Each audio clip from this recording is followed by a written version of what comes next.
Le Mobile World Congress 2015 vient de s'achever à Barcelone. La grande messe européenne de la téléphonie mobile rassemblait plus de 1800 exposants. Près de 90 000 personnes sont venues découvrir les dernières nouveautés en matière de smartphones, tablettes et objets connectés.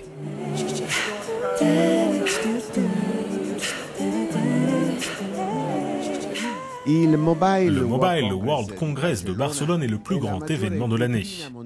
Les fabricants de téléphones portables dévoilent ici leurs derniers bijoux. L'année dernière, plus d'1 milliard de smartphones ont été vendus dans le monde, des chiffres saisissants. Parmi les événements les plus attendus, le lancement du nouveau Galaxy S6, modèle classique et phablette Edge. Samsung veut clairement contrer Apple avec un modèle très proche de l'iPhone par certains aspects, mais aussi les dernières compagnies chinoises.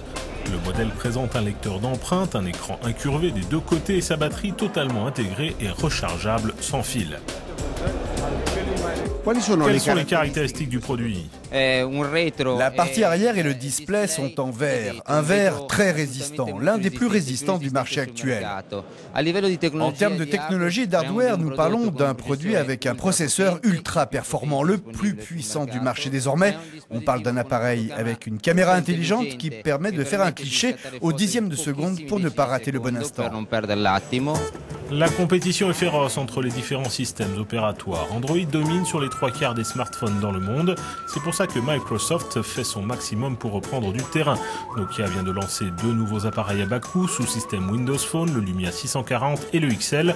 Des téléphones qui pourront bien sûr accueillir le système Windows 10 quand il sera dévoilé plus tard dans l'année. Windows Phone ne représente que 3% du marché. Et pensez-vous qu'avec la présentation de ces produits, la tendance va changer? Alors sur le marché européen, on est dans de nombreux pays au-delà des 10%, donc c'est déjà pas la même vision qu'on peut avoir sur le marché européen. Et avec un Lumia 640 ou 640 XL qui sont des smartphones avec des écrans un peu plus grands, on est sur du 5 pouces et du 5 pouces 7, on répond à une demande du marché et oui, on espère continuer à faire augmenter notre part de marché. Et voici la concurrence chinoise. Huawei grappille des parts de marché. Son dernier smartphone, l'Ascend Mate 7, est plutôt intéressant avec une résolution 1080, un processeur à 8 cœurs, une caméra 13 mégapixels à l'arrière et 5 mégapixels à l'avant. Le fabricant chinois assure que la batterie de son portable est si puissante qu'elle pourrait charger les autres téléphones. Le très attendu Z4 de Sony n'était malheureusement pas à Barcelone, mais le géant nippon a présenté la version tablette. Un 10 pouces ultra fin de seulement 6,1 mm d'épaisseur. La version de base Wi-Fi pèse seulement 389 grammes. La tablette embarque un processeur 8 cœurs 64 bits et le système Lollipop d'Android. Il est possible d'y ajouter un clavier Bluetooth.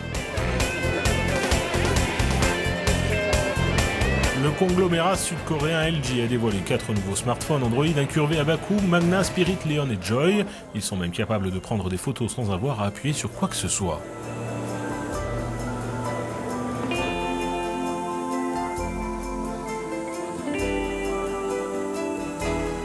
Tout ce que vous avez à faire, c'est de lever la main. Ce sera le signal.